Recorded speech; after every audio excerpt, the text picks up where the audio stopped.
चलिए आज हम देखते हैं क्लास 9 के पहले अध्याय को, क्लास 9 के फिजिक्स के पहले अध्याय को, जिसका नाम है विज्ञान और मापन। विज्ञान और मापन। हम आज समझेंगे विज्ञान क्या है और मापन क्या है। जैसा कि आप सभी को बताए थे हम, विज्ञान, सबसे पहली बात विज्ञान। विज्ञान किसे कहते हैं? विज्ञान के बारे में आप लोगों को बताए थे हम कि आज से सदियों पहले, बहुत पहले, लगभग 600 बीसी पूर्व साइंटिया एक शब्द था। कहाँ की भाषा थी? एक लैटिन भाषा थी, एक लैटिन भाषा थी साइंटिया, जिसका अर्थ होता था to obtain knowledge. To obtain knowledge, साइंटिया, समझ रहे? इससे पहले मेरा साइंटिसिया, जिससे पहले क्या था? साइंटिसिया। कोई दिक्कत? साइंटिसिया, उसका भी मतलब होता था ज्ञान प्राप्त करना। टू ऑब्टेन नॉलेज, इसका हिंदी होता है ज्ञान प्राप्त करना। किसी कोई दिक्कत? सब समझ रहे हैं? साइंटिया, कुछ विद्वान लोग आए, कुछ विद्वान, देखो एक पुस्तक थी, उसमें बहुत सारी ज्ञान की बातें लिखी हुई, उसमें बहुत सारी ज्ञान की बातें लिखी हुई थी। उसका नाम क्या था? साइंटिया। कुछ लोग, कुछ विद्वान लोग आए जिनको ये नाम अच्छा नहीं लगा, जिनको ये नाम अच्छा नहीं लगा। जैसे आपके घर में किसी बच्चे का नाम रहता है, चाहे कुछ भी नाम हो, तो आगे चल के एक समय ऐसा आता है कि किसी को अच्छा नहीं लगता है, तो अपने अनुसार, जैसे आपके पिताजी नाम रखे हैं, क्या पता हो सकता है आपके मम्मी को नाम अच्छा नहीं लग रहा है, आपके पापा मम्मी को अच्छा लग रहा है, आपके नाना नानी को सही नहीं लग रहा है, दादा दादी को सही नहीं लग रहा है। तो मतलब सब लोग अपने स्तर से अलग अलग नाम रखते हैं। कोई दिक्कत नहीं ना? जिनको जो पसंद होता है, चाहे प्यार से बोले, दुलार से बोले, वो कुछ भी बोल देते हैं। उसी प्रकार से कुछ नए वैज्ञानिक लोग आते गए, और कुछ भी सबसे पहले क्या था? साइंटिसिया। सबसे पहले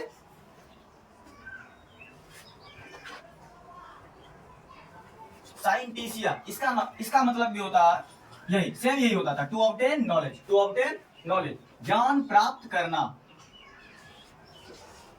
ज्ञान प्राप्त करना। उसके बाद कुछ विद्वान आए, उनको अच्छा नहीं लगा, उन्होंने नाम दे दिया क्या? साइंटिया। क्या नाम दिया? साइंटिया। कोई दिक्कत नहीं ना? देखो नाम भी रखेगा वही ना जो कि मिलता जुलता हो, जिसका अर्थ सेम हो, यही ना? ऐसा थोड़ी है कहीं गुड है उसका नाम रख देगा बैड, नाम है खुशबू, दूसरा नाम बदबू रख देगा। नहीं ना हो सकता है? हो सकता है? नहीं हो सकता है। तो इसीलिए साइंटिया। उसके बाद जब आगे आया, आगे और कुछ विद्वान आए जिनको ये भी नाम अच्छा नहीं लगा, उन्होंने नाम दे दिया साइंस। इन्होंने नाम दे दिया साइंस, जिसका मतलब होता है विज्ञान। किसी को दिक्कत नहीं ना? अब हम देखेंगे विज्ञान कहते किसे हैं। विज्ञान कहते किसे हैं? बस एक लाइन में याद रखना है, क्रमबद्ध ज्ञान के संग्रह को विज्ञान कहते हैं। क्रमबद्ध ज्ञान के संग्रह को, इसको बिठा दें ऊपर। क्रमबद्ध ज्ञान के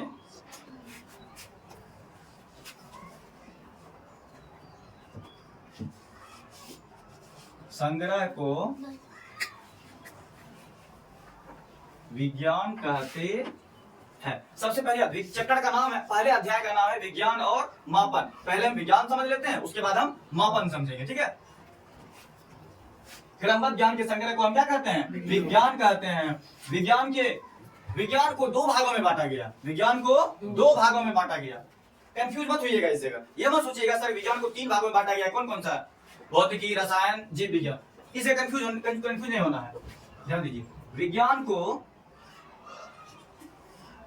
2 भागों में बांटा गया। पहला भौतिक विज्ञान और दूसरा जीव विज्ञान। अब बोलेगा सर रसायन विज्ञान कहाँ उड़ गया,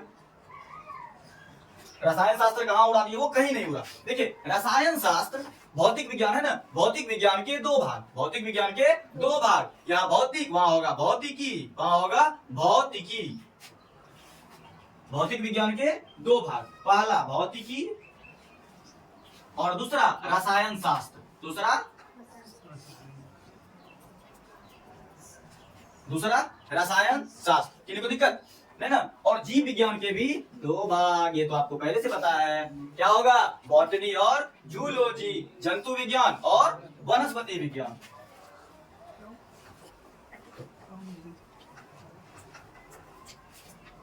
वनस्पति विज्ञान और जंतु विज्ञान या प्राणी विज्ञान भी बोल सकते हैं आप।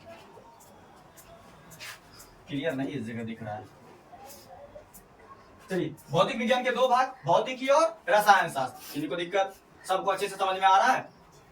किसी को दिक्कत है ना? अब देखते हैं, इसको हम यहाँ लिख देते हैं, इसको हम यहाँ लिख देते हैं, तो इसको हम मिटा ही देते हैं, ऊपर मिटा दें। ऐसे रहने दीजिए। जीव विज्ञान का पहला बॉटनी, जिसको हम वनस्पति विज्ञान बोलते हैं, क्या बोलते हैं?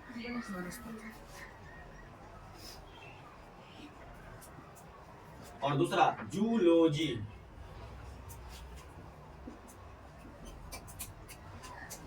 जंतु विज्ञान। किन्हीं को दिक्कत? जीव विज्ञान के कितने? दो। अच्छा, जीव विज्ञान के जनक किन्हें कहा जाता है? जीव विज्ञान के जनक अरस्तु को कहा जाता है। कोई दिक्कत नहीं ना? जीव विज्ञान के दो भाग, बॉटनी और जूलॉजी, बॉटनी और जूलॉजी, ठीक है। और वनस्पति विज्ञान और जंतु विज्ञान की खोज किसने किया था? 1838 में, 1838 या 1839 में जीव द्रव्य का खोज हुआ था। और 1838 में स्वान और स्लाइडर नामक दो वैज्ञानिक आए थे। स्वान और स्लाइडर नामक दो वैज्ञानिक आए थे, जिन्होंने इस दोनों का खोज किया था। ये हम जब जीव विज्ञान पढ़ेंगे, जब जीव विज्ञान का पहला अध्याय पढ़ेंगे, उसमें हम पूरी डिटेल के साथ आपको बताएंगे किस ईस्वी में 1665 से शुरू होगी कहानी, फिर 1674, 1665 में क्या आया था? कोशिका खोज हुआ। फिर 1674 में डेविड ल्यूमेनहॉक आते हैं, मतलब उन्होंने लेंस का खोज किया। फिर 1831 में केंद्रक का खोज हुआ। इस तरह से आप धीरे धीरे बढ़ते चले जाएंगे, ठीक है। अभी फिलहाल देखते हैं, अभी हमको पढ़ना विज्ञान और मापन। यहां तक में किसी को दिक्कत नहीं ना? चलिए, इसको मिटा देते हैं, ठीक। विज्ञान में कोई दिक्कत? विज्ञान किसे कहते हैं? क्रमबद्ध ज्ञान के संग्रह को विज्ञान कहते हैं। उसके बाद विज्ञान के कितने भाग? दो भाग, भौतिक विज्ञान, जीव विज्ञान। भौतिक विज्ञान के कितने भाग? दो भाग, भौतिकी और रसायन शास्त्र, भौतिकी और रसायन शास्त्र। जीव विज्ञान के कितने भाग? दो भाग, बॉटनी और जूलॉजी, वनस्पति विज्ञान और प्राणी विज्ञान या जंतु विज्ञान। किसी को दिक्कत? अब हम मिटा देते हैं। और आप ध्यान दीजिए, अब इसके आगे है मापन। इसके आगे क्या है? मापन। आप एक बार सोचिए, इस दुनिया में जितना भी चीज है, हर चीज को माप सकते हैं, हर चीज को हम माप सकते हैं।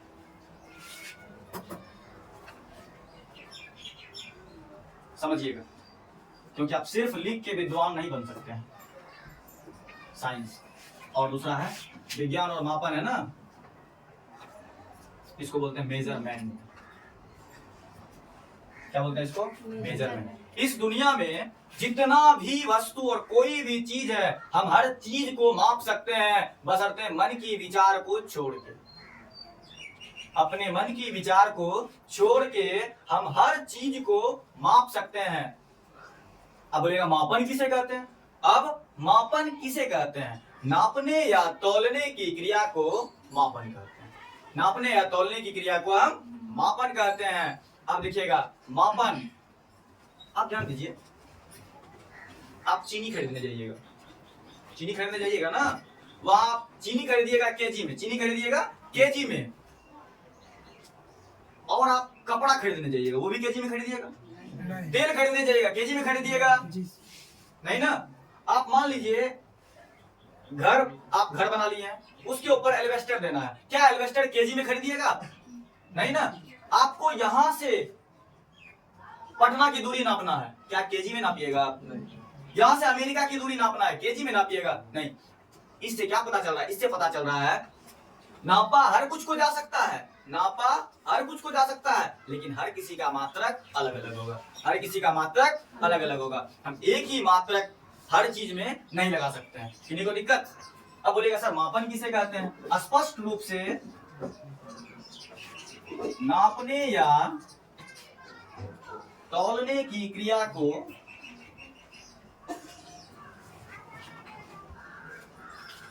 नापने या तौलने की क्रिया को हम क्या कहते हैं? मापन कहते हैं। कोई दिक्कत नहीं ना? कोई दिक्कत नहीं ना? अब चलिए, मापन, मापन के बाद आएगा राशि। हम किसको नापेंगे? किसी राशि को नापेंगे ना। अब आपको पता जाएगा, मापन समझ गए ना? किसी किन्हीं को दिक्कत? अब चलते हैं देखते हैं भौतिक राशि। अब क्या देखते हैं? भौतिक राशि। देखिए स्पष्ट रूप से ध्यान में बैठा लीजिए, विज्ञान और मापन। अभी सिर्फ हम इसके पहले अध्याय के शीर्षक के बारे में हम जिक्र किए हैं, अभी अध्याय नहीं बता रहे हैं। विज्ञान किसे कहते हैं? क्रमबद्ध ज्ञान के संग्रह को विज्ञान कहते हैं। विज्ञान के कितने भाग? 2 भाग। कौन कौन? भौतिक विज्ञान, जीव विज्ञान। भौतिक विज्ञान के 2 भाग, भौतिकी और रसायन शास्त्र। और जीव विज्ञान के 2 भाग, बॉटनी और जूलॉजी, जिसको हिंदी में वनस्पति विज्ञान और जंतु विज्ञान। किन्हीं को कोई दिक्कत? मापन, मापन किसे कहते हैं? अरे किसी भी चीज को नापने या तौलने की क्रिया को हम मापन कहते हैं। कोई दिक्कत? अब देखते हैं भौतिक राशि। अब देखते हैं भौतिक राशि।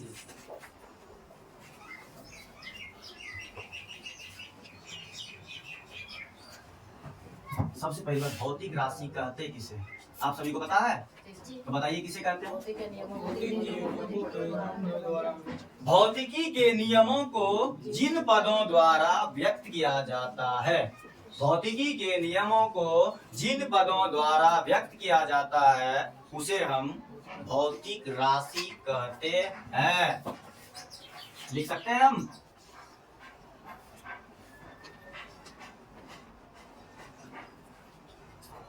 भौतिकी के नियमों को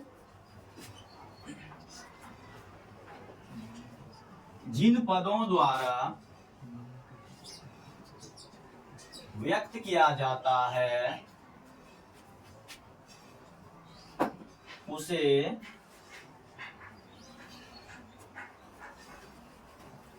भौतिक राशि कहते हैं। ठीक है? भौतिकी के नियमों को जिन पदों द्वारा व्यक्त किया जाता है उसे भौतिक राशि कहते हैं। आप सिर्फ सुनते रहिए, आपको कहीं पढ़ने की आवश्यकता नहीं पड़ेगी और 100% गारंटी है कि आपको देखते देखते याद हो जाएगा। ठीक है?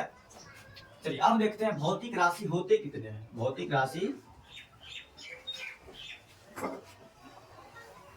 भौतिक राशि कितने हैं? 2। पहला आधारी। अब देखिए कहानी में ट्विस्ट आ रहा है, कहानी में ट्विस्ट आ रहा है। पहला आधारी राशि और दूसरा व्युत्पन्न राशि।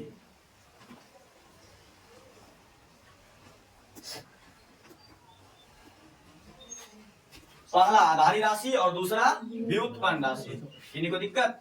चलिए इसका हम दूसरा नाम ये भी बोल सकते हैं, आजाद और गुलाम। आजाद और गुलाम, ये किन्हीं किताबों में नहीं मिलेगी, आपको समझने के लिए बताया जा रहा है। आजाद और गुलाम, डिपेंडेंट, इंडिपेंडेंट, डिपेंडेंट, इंडिपेंडेंट, स्वतंत्र, स्वतंत्र, परतंत्र। कोई दिक्कत नहीं ना? आप बोलेगा सर ये तो आप आजादी में घुस गए।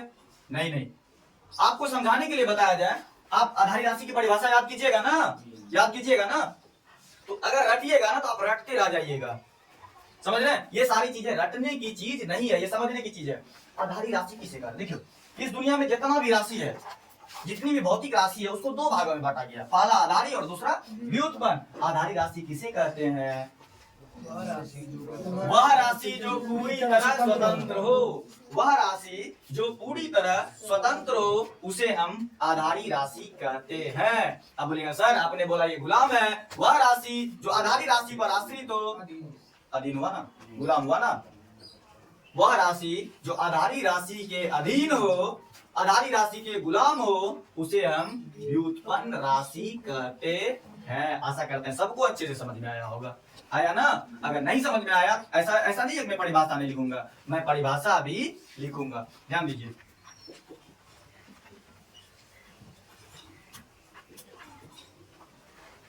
आधारी राशि हम लिख सकते हैं ना, वह राशि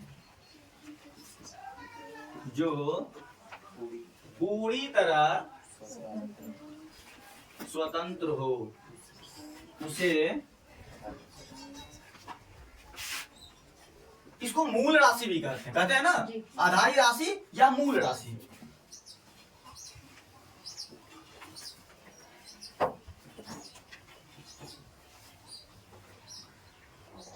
आधारी राशि कहते हैं। उदाहरण इसका,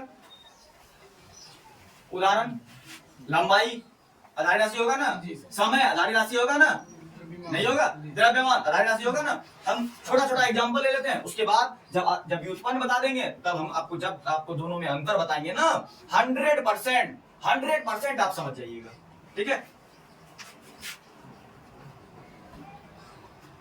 लंबाई, समय,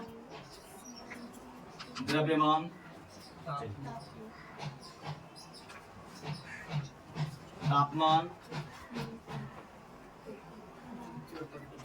चलिए हम 3 ही रहने देते हैं। हम कितने रहने देते हैं? 3। लेकिन आधारित राशि होते कितने हैं? 7। आधारित राशि 7 होते हैं। हमने उदाहरण के तौर पर आपको सिर्फ 3 बताया है। आप सिर्फ देखते रहिए, आपको देखते देखते पूरी तरह से याद हो जाएगा।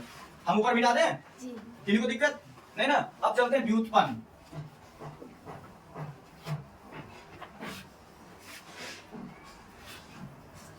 और ध्यान दीजिए, आधारी और व्युत्पन्न में जस्ट बाप और बेटे वाला रिश्ता है, समझ रहे हैं? आधारी और व्युत्पन्न में बाप और बेटे वाला रिश्ता है। बगैर पिता का पुत्र हो सकता है? हो सकता है नहीं, लेकिन बगैर पुत्र का पिता हो सकता है ना। ऊपर देखते हैं व्युत्पन्न राशि। क्या देखते हैं?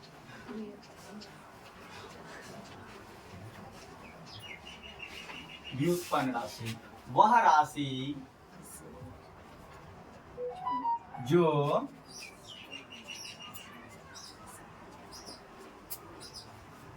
आधारी राशि पर क्या हो? आश्रित हो। आश्रित या देखो, आधारी राशि पर आश्रित हो या आधारी राशि के अधीन हो।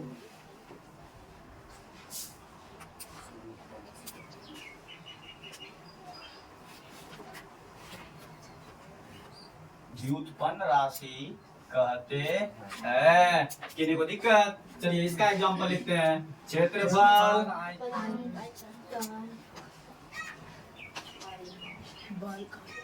आयतन, बस 3 ही, ज्यादा नहीं देखना है। परिमाप, TTC। आप दोनों की परिभाषा समझ गए? दोनों की परिभाषा। अब तैयार हो जाइए दोनों का अंतर देखने के लिए। अब तैयार हो जाइए दोनों का अंतर देखने के लिए।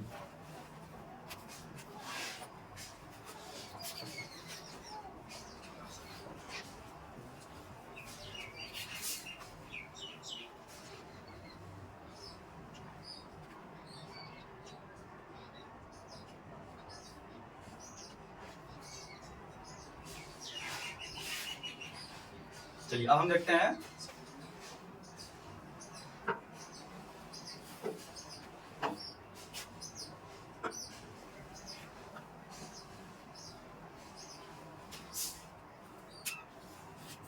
हम दोनों समझ गए, राशि समझ गए। सबसे पहली बात जी सर। आधारी राशि व्युत्पन्न राशि किसे कहते हैं? जी, हाँ? जी। अब हम सबसे पहले समझेंगे मात्रक। सबसे पहले मात्रक, उससे पहले हम पूरी राशि को देखेंगे अच्छे तरीके से। पूरी राशि को हम अच्छे तरीके से समझेंगे। आखिर ये 7 राशि है कौन कौन? 7 राशि है कौन कौन? इनको मैं मिटा दूं? चलिए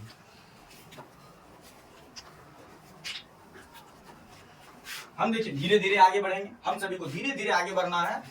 खरगोश के चाल में नहीं चलना है, हम कछुए के चाल में चलेंगे, लेकिन धीरे धीरे पढ़ेंगे। लेकिन वैसे हम याद करते हुए जाएंगे, वैसे समझते जाएंगे, ताकि दोबारा हमको एक बार सिर्फ देखने का जरूरत पड़े, लेकिन रटने की आवश्यकता नहीं पड़े।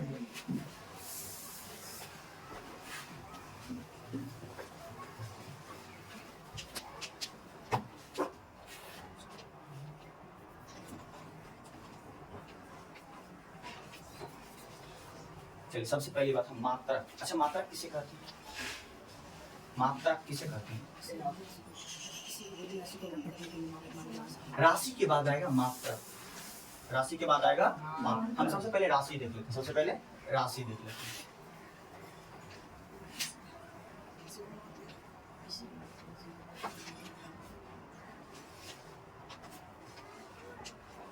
हमने क्या बताया? आधारी राशि। आधारी राशि कितने होते हैं? आधारी राशि की संख्या 7। चलिए 7 में से पहला लंबाई, दूसरा द्रव्यमान, तीसरा चौथा विद्युत धारा, पांचवा तापमान, छठा, चलिए 6 और 7 नंबर दे के छोड़ देते हैं, क्योंकि 6 नंबर और 7 नंबर का अभी तक जन्म नहीं हुआ है। मतलब हो गया है, मतलब पहले अलाय राशि कितने थे? 5 थे, लेकिन छठा कैसे आया वो तो देखेंगे ना, छठा कैसे आया। चलिए छठे की कहानी है। छठा नंबर में क्या है? ज्योति तीव्रता, जिसे प्रकाश की तीव्रता कहते हैं, प्रकाश की तीव्रता कहते हैं। तो 1960 ईस्वी में हुआ था ना। फ्रांस की राजधानी कहाँ है? पेरिस। फ्रांस की राजधानी पेरिस में एक जगह था जिसका नाम था सेवरे। फ्रांस की राजधानी कहाँ है?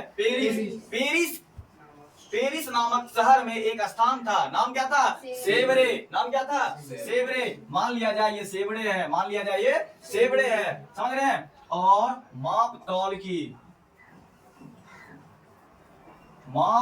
की महासम्मेलन, माप तौल का महासम्मेलन, केमा महासम्मेलन 11वां महासम्मेलन, कोई दिक्कत नहीं ना। माप तौल का 11वां महासम्मेलन हुआ कहाँ?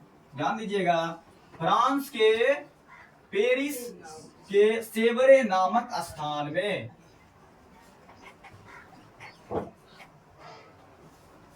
सेवरे नामक स्थान में माप तौल का 11वां महासम्मेलन हुआ था। माप तौल का महासम्मेलन, क्या वहां बकलेल सब बैठे होंगे, सारे वैज्ञानिक और विद्वान लोग होंगे ना। तो माप तौल का पहला हुआ होगा, दूसरा हुआ होगा, तीसरा हुआ होगा, लेकिन 11वां महासम्मेलन के बारे में हम क्यों बता रहे हैं? अच्छा आप लोग बताइए, इतिहास में किनका जिक्र रहता है? जो कुछ खास काम किए है ना। क्या सबका हो जाता है? बोला जाता है अतीत के अध्ययन को इतिहास कहते हैं। क्या आप कल सुबह बाथरूम गए थे वो भी इतिहास में आएगा? कल सुबह आप खाना खाए तो वो भी इतिहास में आएगा? नहीं ना। इतिहास में किनका जिक्र होता है? किन्हीं खास व्यक्तियों का, किन्हीं खास कर्मों का और किन्हीं खास जगहों का, समझ रहे हैं, किन्हीं खास घटनाओं का। यही ना होता है, क्या हर चीज का होगा? नहीं होगा। तो उसी तरह से जब फ्रांस के पेरिस में सेवरे नामक स्थान में माप तौल का 11वां महासम्मेलन हुआ, तो उसमें क्या ज्ञात हुआ कि हम प्रकाश की तीव्रता को भी माप सकते हैं, और इसी तरह से छठा राशि आ गया, कौन आ गया? ज्योति तीव्रता या प्रकाश की तीव्रता। आशा करते हैं सबको समझ में आ गया होगा अच्छे तरीके से। जी सर। हमारा मकसद है आप अच्छी तरीके से समझ जाइए, ताकि आपको दोबारा रटने की आवश्यकता समझ रहे हैं। और हाँ आ गया ज्योति तीव्रता। लेकिन 1960 से पहले कितनी आधारी राशि थे? 5। 1960 से पहले कितनी आधारी राशि? 5 थे। 1960 में कौन सी राशि आई? छठा राशि आई, जिनका नाम था ज्योति तीव्रता या प्रकाश की तीव्रता। किन्हीं को दिक्कत नहीं ना। और आप लोगों को मैं एक बार बता दूं, ना हमको सही से हिंदी लिखने आता है और ना मैं चाहता हूं कि आप लिख के रटिए, सिर्फ समझ रहे हैं। आप समझिए उसके बाद लिखिए, समझ रहे हैं। आप अच्छे तरीके से समझ जाइएगा ना तो आप पूरा किताब लिख दीजिएगा। लेकिन आप अगर एक लाइन रटे हैं ना, आप एक ही लाइन लिखिएगा, और हो सकता है उस एक में भी आधा और बाद में आधा में भी बाधा हो जाएगा। इसीलिए रटना नहीं है, आपको पूरी तरह से अच्छे से समझ जाना है। देखिए स्टूडेंट 2 प्रकार के होते हैं। एक स्टूडेंट होता है पढ़ के सिर्फ एग्जाम निकाल लेता है, पढ़ के वो टॉपर बन जाता है, ठीक, मतलब पढ़ता है वो सिर्फ एग्जाम के लिए। और दूसरा विद्यार्थी होता है जो कि पढ़ता है पढ़ाने के लिए। जो एग्जाम सिर्फ पास कर रहा है वो बेस्ट हो सकता है, लेकिन जो दूसरों को पढ़ा रहा है, पक्की बात है कि वो यूनिक होगा। बेस्ट और यूनिक में अगर आप इस दुनिया में बेस्ट हैं, अगर आप अपने क्लास में बेस्ट हैं, इसमें कोई डाउट नहीं, नो डाउट कि आप बहुत अच्छे हैं। लेकिन आप अगर इस दुनिया में यूनिक हैं, इसका मतलब आप इकलौते हैं, समझ रहे हैं। बेस्ट और यूनिक में यही अंतर होता है। चलिए हमको समझना है, ना कि रटना है। चलिए एक बार फिर से रिपीट करते हैं। माप तौल का 11वां महासम्मेलन हुआ, कहाँ पे हुआ? फ्रांस नामक देश में। उसकी राजधानी कहाँ? पेरिस में कौन सा जगह? सेवरे नामक स्थान पे एक माप तौल का 11वां महासम्मेलन हुआ, जिसमें हमें क्या मिला? इस दुनिया को एक नई राशि मिली। क्या मिली? ज्योति तीव्रता। उसमें पता चला, क्या बताया गया? बहुत अध्ययन के बाद पता चला 1960 ईस्वी में कि प्रकाश की तीव्रता को, प्रकाश की गति को भी हम माप सकते हैं, वो भी एक राशि है। चलिए, ये कहानी थी ज्योति तीव्रता और आधारी राशि के छठे राशि की। अब चलते हैं आधारी राशि के सातवें राशि की ओर। अब चलते हैं आधारी राशि के सातवें राशि की ओर। समझ रहे हैं? वीडियो थोड़ी लंबी हो जाएगी, इसीलिए हम सातवें राशि को थोड़ा शॉर्ट में बताएंगे। चलिए, 11वां महासम्मेलन हुआ मापतौल का, 12वां भी हुआ होगा, लेकिन उसमें सक्सेस, सफलता नहीं मिली होगी। 13वां भी हुआ होगा, उसमें सफलता नहीं मिली होगी। जब मापतौल का 14वां महासम्मेलन हुआ, जब मापतौल का कौन सा महासम्मेलन, 14वां महासम्मेलन हुआ, मापतौल का 14वां महासम्मेलन में क्या मिला, सातवां राशि मिला। क्या मिला, सातवां राशि मिला। क्या मिला, पदार्थ का परिमाण, पदार्थ का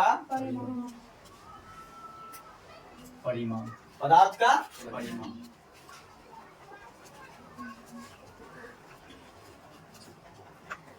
पदार्थ का परिमाण। किन्हीं को कोई दिक्कत नहीं ना? 1960 में हुआ था 11वां, लेकिन 14वां कब हुआ, 10 साल बाद। 14वां कब हुआ, 10 साल बाद, 1970 में, 1970 में हुआ, जिसमें हमको क्या मिला, पदार्थ का परिमाण। 1970 में दुनिया ने फिर एक और राशि प्राप्त कर ली, जिसका नाम पड़ा क्या, पदार्थ का परिमाण। कोई दिक्कत? कितने महासम्मेलन में आया था, 14वां महासम्मेलन में आया था। सबको समझ में आ रहा अच्छे तरीके से? चलिए ठीक, इसको मैं मिटा दूं, मिटा दूं इसको। अब मैं चलता हूं मात्रक की ओर, अब मैं चलता हूं मात्रक की ओर। ये 7 राशि है ना, 7 राशि है ना, सातों का मात्रक अलग अलग होगा, सातों का मात्रक अलग अलग होगा। हम सबसे पहले मात्रक समझेंगे, तब ना मात्रक किसे कहते हैं। पहले मात्रक समझ लेते हैं, उसके बाद हम पूरी राशि समझ लेंगे, ठीक है।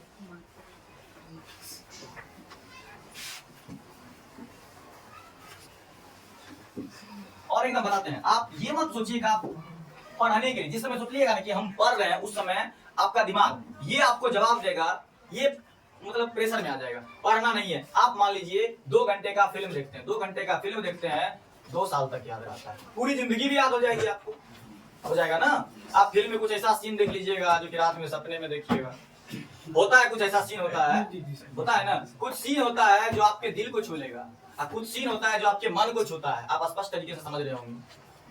लेकिन वो घटना है, वो सीन आपको सपने में भी याद रहता है। उस समय सोचते हैं काश मैं होता उस जगह। लेकिन जब पढ़ाई की बात आती है उस समय आप समझ रहे हो। इसीलिए आपको ये नहीं सोचना है कि हम पढ़ाई कर रहे हैं, ये सोचना है कि हमको कुछ सीखना, हमको कुछ सीखना, ठीक है।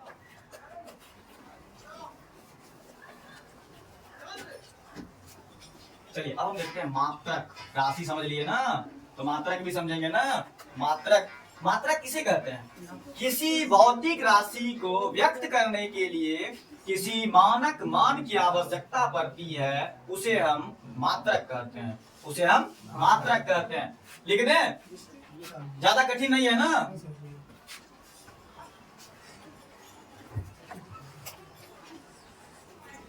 किसी भौतिक राशि को व्यक्त करने के लिए किसी मानक मान की आवश्यकता पड़ती है, उसी मानक मान को, उसी मानक मान को क्या कहते हैं, मात्रक कहते हैं।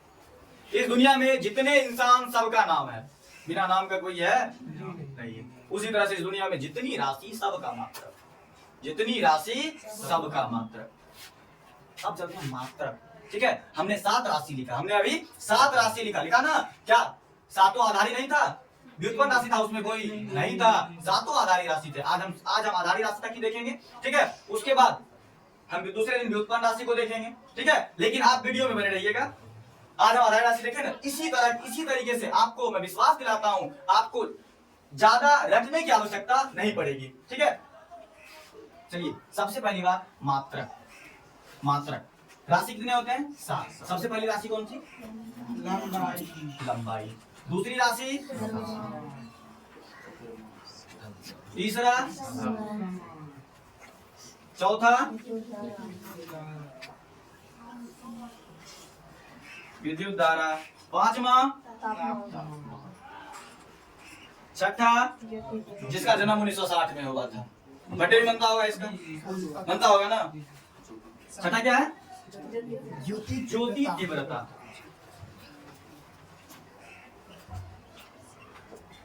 ज्योति तीव्रता। और सातवां हो सकता है यहाँ नहीं दिख रहा होगा, इधर लिख देते हैं क्या? पदार्थ का परिमाण। सबका मात्रक, लंबाई का मात्रक, लंबाई का मात्रक मीटर, जिसका संकेत m, जिसका संकेत m। द्रव्यमान का किलोग्राम, किलोग्राम, जिसका संकेत kg। समय का सेकेंड, जिसको s लिख सकते हैं। विद्युत धारा का एम्पियर, विद्युत धारा का a। तापमान का केल्विन, केल्विन को क्या लिख सकते हैं हम? के लिखते हैं ना। ज्योति तीव्रता को कैंडेला, जिसको हम क्या बोलते हैं? सीडी। कौन चलने वाला सीडी? नहीं। आप कंप्यूटर में जाइएगा तो सीडी का फुल फॉर्म होता है कॉम्पैक्ट डिस्क। सीडी का फुल फॉर्म कॉम्पैक्ट डिस्क। पदार्थ का परिमाण मोल। कोई दिक्कत? समझ गया अच्छी तरीके से? समझ गया ना। अब हम आपको बताते हैं, अब हम चलेंगे जरा सा एक अंतर। आपको हम वीडियो के शुरू में बताया था कि हम व्युत्पन्न राशि और आधारी राशि में दोनों में अंतर स्पष्ट करके दिखाएंगे और आपको 100% अभी समझ में आ जाएगा। ठीक है, आगे बढ़ जाए, हम इसको मिटा दें। समझ गए?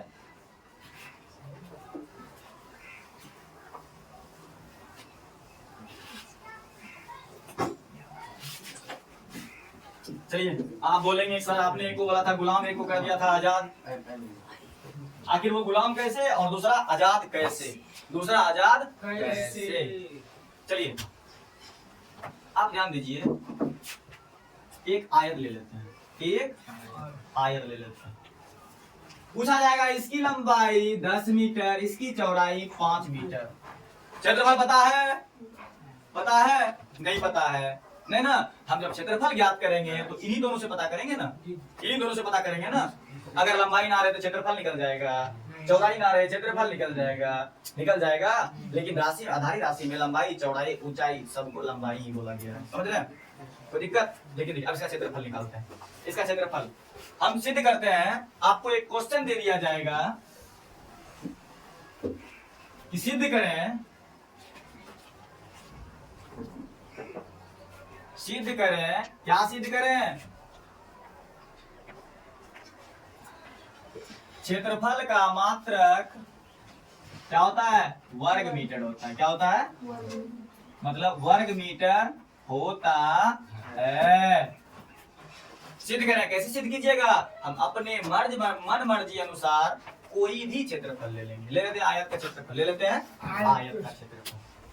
चलिए एक आयत बना लिए, ठीक है। इसकी लंबाई 10 मीटर और इसकी लंबाई 5 मीटर। अपने मन मर्जी से कुछ भी लिख सकते हैं और हम इसका क्षेत्रफल निकाल लेंगे। इसका हम क्षेत्रफल निकाल लेंगे। हम लिखेंगे आयत का क्षेत्रफल बराबर लंबाई गुना चौड़ाई, लंबाई गुने चौड़ाई। लंबाई का मात्रक, लंबाई का मात्रक, चौड़ाई का मात्रक, ऊंचाई का मात्रक, फीट भी होता है कभी कभी। लंबाई चौड़ाई का मात्रक मीटर। चलिए लंबाई का मात्रक, लंबाई कितना है? 10 मीटर भी लगा देंगे। खाली 10 लिख देंगे, एम रोएगा नहीं, उसको भी लगा दिए। चौड़ाई 5, एम लगा देंगे। अब ध्यान दीजिए, 10 को 5 से गुना करेंगे तो 10 पचे 50, एम को एम से गुना करेंगे तो एम स्क्वायर। यहाँ देखिए क्या ज्ञात हो रहा है? वर्ग मीटर आ रहा है ना, वर्ग मीटर आ रहा है ना। तो हम लिख सकते हैं अतः